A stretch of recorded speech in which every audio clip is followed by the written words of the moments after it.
Hello dear student, I am Vijay Bhan. Welcome to CBSB the bright classes. तो आज हम लोग पढ़ने वाले हैं ट्रांसलेशन, जिसमें हम लोग पढ़ेंगे प्रेजेंट इंडेफिनिट टेंस के बारे में। प्रेजेंट इंडेफिनिट टेंस यानी कि वर्तमान अनिश्चित काल, यानी कि वह काल, वह टेंस जिसमें कोई कार्य अनिश्चित होता है। मतलब इसमें जो कार्य होता है उसके बारे में कोई भी निश्चित चीजें नहीं होती। वो क्या होता है? इनडिफिनिट होता है। इसीलिए इस टेंस का नाम पड़ा है अनिश्चित काल। जैसे मैं पढ़ाता हूं तो मेरे जो पढ़ाने का कार्य है वो अनिश्चित है, ना तो ये कंप्लीट है ना अधूरा है। मतलब कुछ भी इसके बारे में हम निश्चित नहीं कह सकते, है ना। तो इसीलिए इसे कहा जाता है वर्तमान अनिश्चित काल। ठीक है, अब इसकी पहचान के बारे में जान लेते हैं। तो इसकी पहचान क्या होती है? परिभाषा आपको पता होगा कि वह टेंस जिसमें कोई कार्य अनिश्चित होता है उसे प्रेजेंट इंडेफिनिट टेंस कहते हैं। फिर आगे है आइडेंटिफिकेशन। पहचान क्या है इसकी? तो जैसा कि आप लोग ने पहले ही देखा है कि इसकी पहचान होती है ता है, ती है, ते है, ता हूं, है ना, एक्सेट्रा। जैसे ते हो, ऐसे तो बहुत सारी चीजें। अब चलते हैं हम लोग इसके अफर्मेटिव सेंटेंस में कि इसका अफर्मेटिव सेंटेंस बनाते कैसे। तो एकदम सिंपल है इसका प्रोसेस। सबसे पहले सब्जेक्ट हमें लेना होता है, वर्ब, ऑब्जेक्ट, कॉम्प्लीमेंट या फिर कह सकते हो अदर वर्ड्स। फिर जो भी वर्ड्स आएंगे उनको हम क्रम में लेते जाते हैं। अब इसको बनाने के लिए हमारे पास एक रूल है। वो रूल वैसे इस टेंस के लिए नहीं, हर एक टेंस के लिए होता है। वो रूल कुछ यहां से हम समझ सकते हैं। रूल क्या कहता है? जिस रूल को बोलते हैं सब्जेक्ट वर्ब एग्रीमेंट, यानी कि सब्जेक्ट ने वर्ब के साथ एक एग्रीमेंट किया है, एक समझौता किया है, जिसमें सब्जेक्ट हम कहता है किससे? वर्ब से, कि अगर मैं सिंगल हूं तो तुम भी सिंगल रहोगे, है ना। क्या कहता है सब्जेक्ट? अगर सिंगुलर सब्जेक्ट है, एस का मतलब है सिंगुलर सब्जेक्ट, है ना। तो सिंगुलर सब्जेक्ट है तो वो सिंगुलर वर्ब के साथ लगेगा। इसी तरह से अगर प्लूरल सब्जेक्ट है तो प्लूरल वर्ब लगेगा। मीन्स अगर सिंगुलर सब्जेक्ट है तो हमें सिंगुलर वर्ब लगाना होगा, अगर प्लूरल सब्जेक्ट है तो प्लूरल वर्ब लगाना होगा। ठीक है, तो इसीलिए यहाँ पे हम करते क्या है कि अगर कोई सब्जेक्ट है, सब्जेक्ट को हमें सिंगुलर बनाना होता है, किसी नाउन को सिंगुलर बनाना होता है, तो हम मोस्टली उसमें यस या ईएस ऐसे कुछ जोड़ते हैं। लेकिन जब किसी वर्ब को प्लूरल से, जितनी भी वर्ब हैं, ये याद रखो, जितनी भी वर्ब है आपके पास वो सारी वर्ब जो है प्लूरल फॉर्म में होती हैं। किस फॉर्म में होती हैं? प्लूरल फॉर्म में। तो उन प्लूरल फॉर्म वर्ब्स को हमें चेंज करना होता है सिंगुलर फॉर्म वर्ब में। तो सिंगुलर फॉर्म वर्ब में चेंज करने के लिए हम लोग कुछ नियम का पालन करते हैं। वो नियम क्या है कि अगर हमारा सब्जेक्ट ही, सी, इट या फिर कोई भी सिंगुलर सब्जेक्ट है तो उस सिंगुलर सब्जेक्ट के साथ हम लोग वर्ब में या वर्ब की फर्स्ट फॉर्म में, क्योंकि यहाँ पे वर्ब की फर्स्ट फॉर्म यूज हो रही है, first form of the verb, तो वर्ब की फर्स्ट फॉर्म में यस या ईएस का प्रयोग करते हैं, यानी यस या ईएस जोड़ देते हैं, है ना। किंतु अगर हमारा सब्जेक्ट आई है, बी है, यू है, दे है, या फिर कोई प्लूरल सब्जेक्ट है, कोई भी प्लूरल सब्जेक्ट, तो उसके साथ हम यस या ईएस का प्रयोग नहीं करते। वही रूल है कि अगर हमारा सब्जेक्ट सिंगुलर है तो वर्ब को हमें सिंगुलर बनाना होगा, क्योंकि सारी वर्ब तो प्लूरल होती हैं। तो प्लूरल सब्जेक्ट को सिंगुलर बनाने के लिए हम लोग वर्ब में एस या ईएस लगाते हैं। जब वर्ब में एस या ईएस लगाया जाता है तो वर्ब हो जाती है सिंगुलर। अब हम कैसे वर्ब को सिंगुलर बना सकते हैं, उसके लिए हमने आपको एक नियम दिया है नोट के रूप में, है ना। क्या लिखा है हमने? देखो, जिन वर्ब का अंतिम लेटर, हमें वर्ब देखना है, वर्ब का अंतिम लेटर देखना। अगर अंतिम लेटर ओ है, सी एच है, टी एच है, एस एच है, तो इस तरह की वर्ब में हमें जोड़ना होता है ई एस। क्या जोड़ना होता है? E S. बाकी जितनी भी वर्ब हैं उन सभी के साथ हमें एस लगाना होता है सिंगुलर बनाने के लिए। अब यहाँ पे देखिए हमने कुछ प्लूरल वर्ब्स लिख रखी हैं। ये है हमारी प्लूरल वर्ब्स, है ना। सॉरी, इधर भी सही कर देते हैं। ये है हमारी प्लूरल वर्ब्स और इधर है हमारी सिंगुलर वर्ब्स। तो हमने क्या किया है? प्लूरल वर्ब को सिंगुलर वर्ब में चेंज किया है। अब देखो क्या है हमारे पास, एक वर्ब है डू। डू मतलब करना।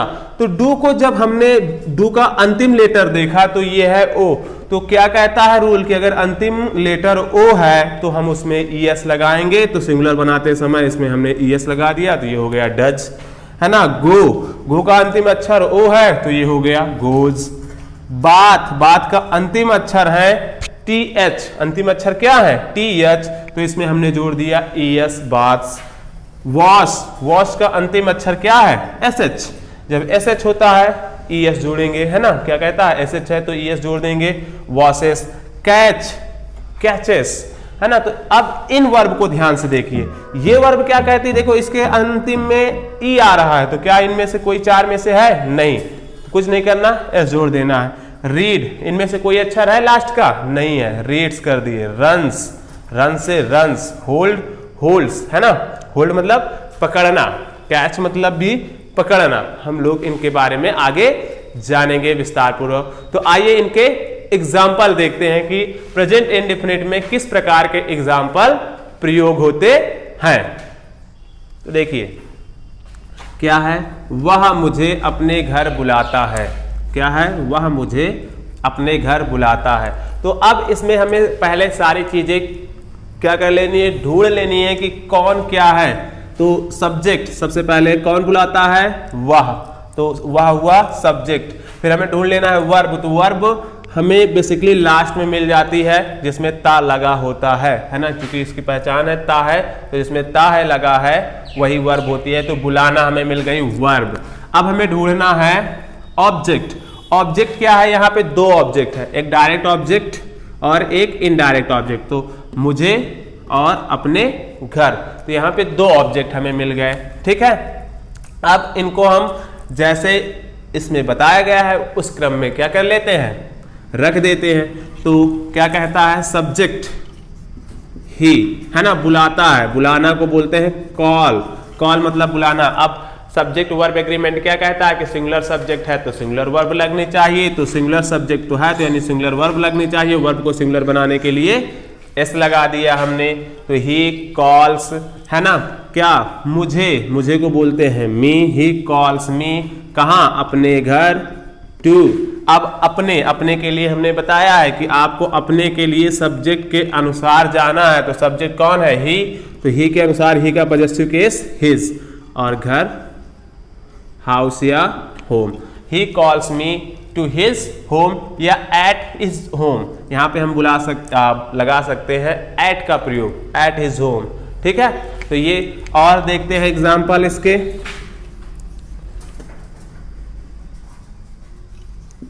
वे सभी बस के द्वारा या बस से, वे सभी बस से अपने चलो एक ही अपने करते हैं, अपने दोस्तों के साथ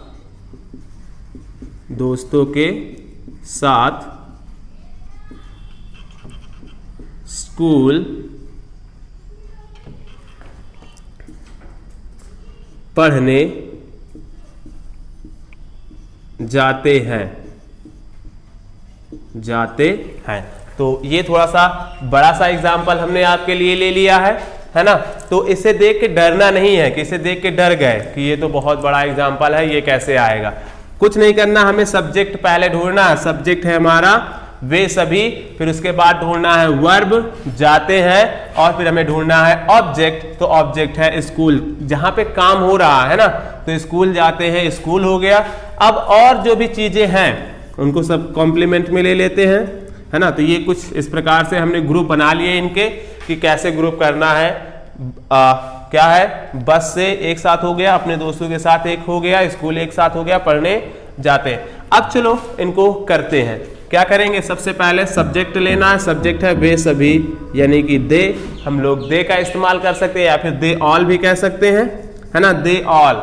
अब क्या करना है, वर्ब लगाना है। वर्ब है जाना, तो जाना को बोलते हैं गो। अब बताओ कि वर्ब सब्जेक्ट तो हमारा प्लूरल है, तो जब सब्जेक्ट प्लूरल होगा तो वर्ब भी प्लूरल होगी, यानी कि वर्ब प्लूरल रहने देते हैं, इसको सिंगुलर बनाने की कोई आवश्यकता नहीं है। They all go, they all go.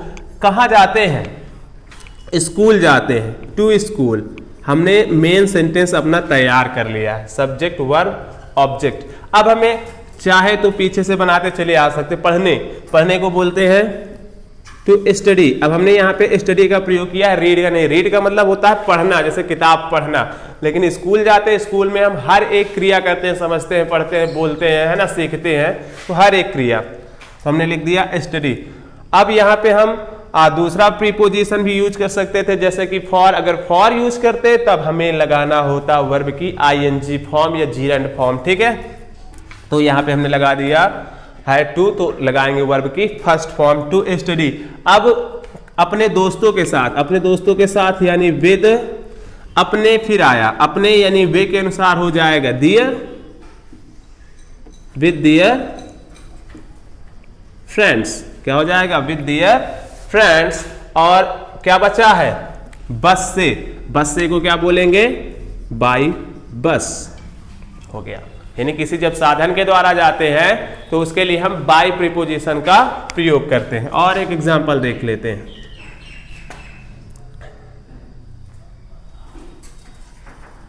Ram अपने माता पिता की आज्ञा का पालन करता है। राम अपने माता पिता की आज्ञा का पालन करता है, ठीक। तो फिर वही काम करना है, सब्जेक्ट ढूंढना। सब्जेक्ट है राम, है ना। फिर वर्ब है आज्ञा का पालन करना। आज्ञा का पालन करना को बोलते हैं ओबे। अब बताओ सब्जेक्ट सिंगुलर है कि प्लूरल है? सब्जेक्ट है सिंगुलर, तो यानी कि हो जाएगा एस, है ना, ओबेज। अब क्या करता है? अपने माता पिता की, अपने माता पिता यानी कि ओबेज हिज, अपने। राम के अनुसार, राम एक नाम है, नाम के अनुसार थर्ड पर्सन, है ना, तो हिज माता पिता को बोलते हैं पेरेंट्स। ये लो, है ना, बड़ा सा दिख रहा था, छोटे में हो गया। Ram obeys his parents. तो ये थे कुछ अफर्मेटिव सेंटेंस के एग्जाम्पल। अब आपको बताते हैं हम नेगेटिव सेंटेंस इसके कैसे बनाने होते हैं, ठीक है। तो नेगेटिव सेंटेंस आइए देखते हैं। तो देखिए नेगेटिव सेंटेंस कैसे बनाना होता है। तो जैसे अभी तक आपने जो भी टेंसेस पढ़े उन सभी टेंसेस में क्या करते थे? सिंपली हेल्पिंग वर्ब जो होती थी उनके बाद नॉट लगा देते थे, है ना। तो यहां पे एक हेल्पिंग वर्ब आ जाती है, या फिर वो वर्ब ही है डू, है ना। तो डू में हमने ईएस लगा लिया तो बन गई डज। यानी जब सिंगुलर सब्जेक्ट होगा तो डज नॉट का प्रयोग करेंगे, यानी डज का प्रयोग करेंगे। जब प्लूरल सब्जेक्ट होगा तो डू का प्रयोग करेंगे, जैसा कि सब्जेक्ट वर्ब एग्रीमेंट के अनुसार तय हुआ था, है ना, कि सिंगुलर सब्जेक्ट के साथ सिंगुलर वर्ब, प्लूरल सब्जेक्ट के साथ प्लूरल पर। तो वही सेम चीज है यहाँ पे। देखो सिंगुलर सब्जेक्ट डू आएगा यानी plural verb, singular subject does आएगा यानी कि सिंगुलर वर्ब। फिर उसके बाद हमें इसमें नॉट लगाना होता है नहीं के लिए। फिर वर्ब की फर्स्ट फॉर्म, अब इस वाली मेन वर्ब में जो होगी हमारी मेन वर्ब की फर्स्ट फॉर्म, इस मेन वर्ब में, या हम कह सकते हैं यहाँ पे मेन वर्ब की फर्स्ट फॉर्म, है ना। तो मेन वर्ब की फर्स्ट फॉर्म में अब हमें एस या ईएस लगाने की आवश्यकता नहीं है, क्योंकि एस या ईएस ऑलरेडी डू में लग चुका है, जिससे डज हो गया है, ठीक है। तो हमें नहीं लगाना है। उसके बाद ऑब्जेक्ट, कॉम्प्लीमेंट और फुल स्टॉप। तो आइए एग्जांपल देखते हैं। मैं उसे नहीं जानता हूं। अगर वीडियो पसंद आ रहा है तो वीडियो को लाइक कर लीजिए, ठीक है। लाइक करने में आपके पैसे थोड़े ना लगते हैं, तो कर लीजिए। अब देखिए एक सेंटेंस है, मैं उसे नहीं जानता हूं। क्या करेंगे? सबसे पहले सब्जेक्ट आई। अब हमने बताया कि आई को हम प्लूरल मानते हैं, तो आई के अनुसार क्या लगाएंगे बताओ? डू या डज? तो डू लगाएंगे, है ना। तो यानी कि जाएगा आई डू नॉट। जानना, जानना को यानी कि वर्ब है हमारी know. I do not know, है ना। उसे मीन्स हिम। तो हम लोग डू नॉट को डोंट कहते हैं। एक साथ जब दोनों को मिक्स कर लेते हैं तो ये हो जाता है डू नॉट से डोंट। और इसी प्रकार से डज नॉट को हम एक साथ मिलाते हैं तो ये बन जाता है डजंट। क्या बन जाता है? डजंट। तो जब ऐसे बोलते हैं तो ये सिंपल होता है, I don't know him, I don't know him, है ना।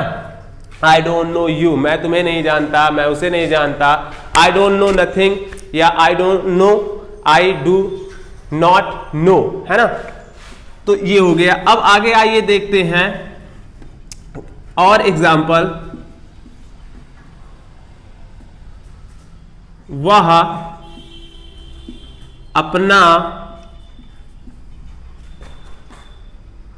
काम खुद नहीं करता है। वह अपना काम खुद नहीं करता है। अब इसका देखें कैसे करेंगे। वह को बोलेंगे ही, अब ही सिंगुलर है यानी कि डज लगाएंगे। ही डज नॉट नो है, सॉरी ही डज नॉट। करना को बोलते हैं do. He does not do क्या, अपना काम मीन्स हिज वर्क। और आगे क्या बचा, खुद यानी कि ही का रिफ्लेक्सिव केस हिमसेल्फ। ठीक है, सिंपल है ना। और एग्जांपल देखते हैं। वे सब आपस में झगड़ा नहीं करते हैं। वे सब आपस में झगड़ा नहीं करते हैं। सब्जेक्ट क्या है, दे, है ना। और फिर नहीं यानी कि do not, they do not. अब देखो वर्ब हमारे पास है झगड़ा करना। झगड़ा दो प्रकार का होता है। एक तो वो झगड़ा जो मुंह से किया जाता है ना, यानी जिसमें हम मुंह से सिर्फ क्या कहते हैं, बातें करते हैं, झगड़ा करते हैं, गुस्सा करते हैं। और एक वो झगड़ा होता है जिसमें हम अपना हाथ, पैर, मुंह, लाठी, डंडा जो भी मिलता है उससे दे मारते हैं ना। तो यहाँ पे वो झगड़े की बात अगर है तो हम लोग फाइट का प्रयोग करेंगे। अगर सिर्फ मुंह से झगड़ा हो रहा है तो हम लोग क्वारल का प्रयोग करेंगे। ठीक है, तो दे डू नॉट क्वारल, आपस में, है ना। They do not quarrel with each other. क्या हो जाएगा, ईच अदर, यानी कि वो लोग ईच अदर एक दूसरे से, या अगर उनकी संख्या बहुत सी है तो हम लोग कर देते हैं ईच अनदर। क्या हो जाएगा, ईच अनदर। जब उनकी संख्या बहुत होगी, अगर दो है तो ईच अदर एक दूसरे से, लेकिन उनकी संख्या बहुत सारी है क्योंकि हमने बोला है दे, वे सब, तो यानी कि उनकी संख्या दो से अधिक हो सकती है। तो उस केस में हम लोग किसका प्रयोग करेंगे, अनदर का प्रयोग करेंगे। एक और एग्जांपल देख लेते हैं।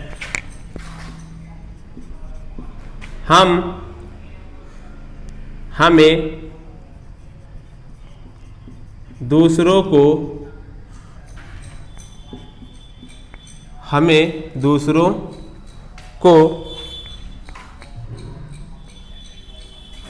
या हम दूसरों को, चलो ये थोड़ा सा,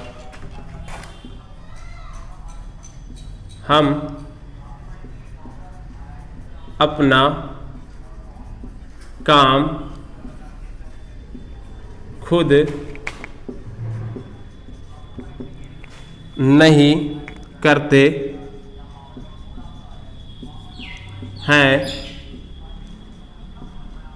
बल्कि दूसरों से करवाते हैं। क्या है, हम अपना काम खुद नहीं करते बल्कि दूसरों से करवाते हैं। अब ये थोड़ा सा अजीब टाइप का सेंटेंस लग रहा है, कुछ नहीं, वैसे ही करना है। सबसे पहले देखो, हम यानी कि वी नहीं करते यानी do not do, we do not do क्या, अपना काम, आवर वर्क। अब खुद से मतलब ourselves. We do not do our work, ourselves, but that is made by others, यानी कि हम अपना काम क्या करते हैं, दूसरों से करवाते हैं। ठीक है, तो ये रहा आपका नेगेटिव का रूल, नेगेटिव में हम लोग इस प्रकार से करते हैं। अब आइए देखते हैं कि इंट्रोगेटिव में किस प्रकार से ट्रांसलेशन किया जाता है।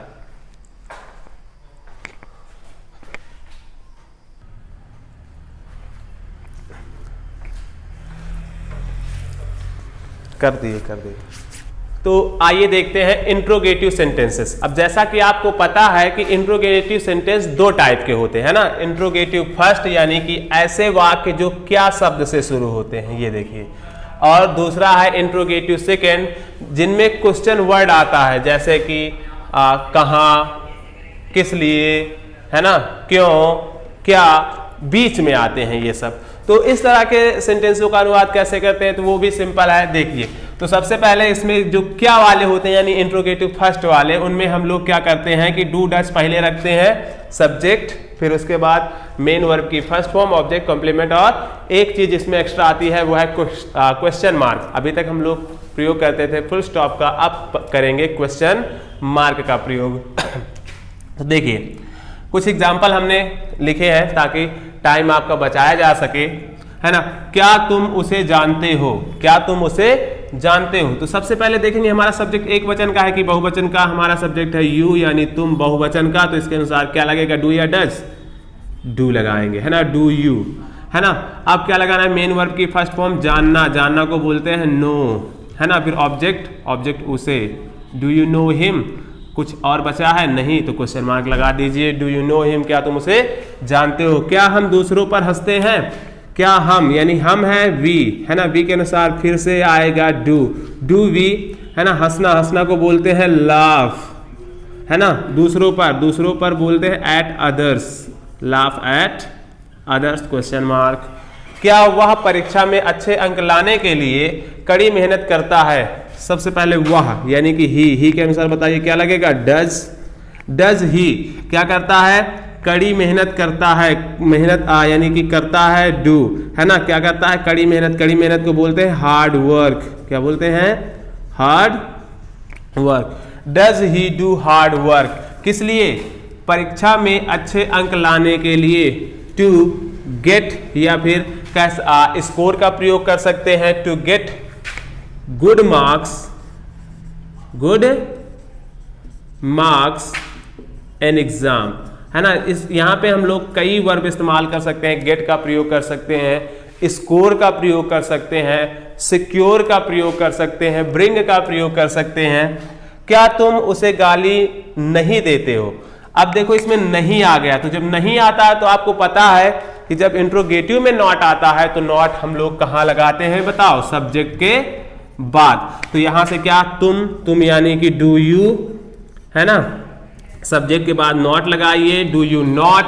गाली देना, गाली देना को बोलते हैं abuse, do you not abuse उसे यानी कि हिम। तो ये ऐसे हम करते हैं इंट्रोगेटिव फर्स्ट के एग्जाम्पल। अब देखते हैं इंट्रोगेटिव सेकेंड का ट्रांसलेशन कैसे किया जाता है। इंट्रोगेटिव सेकेंड के लिए इधर आते हैं।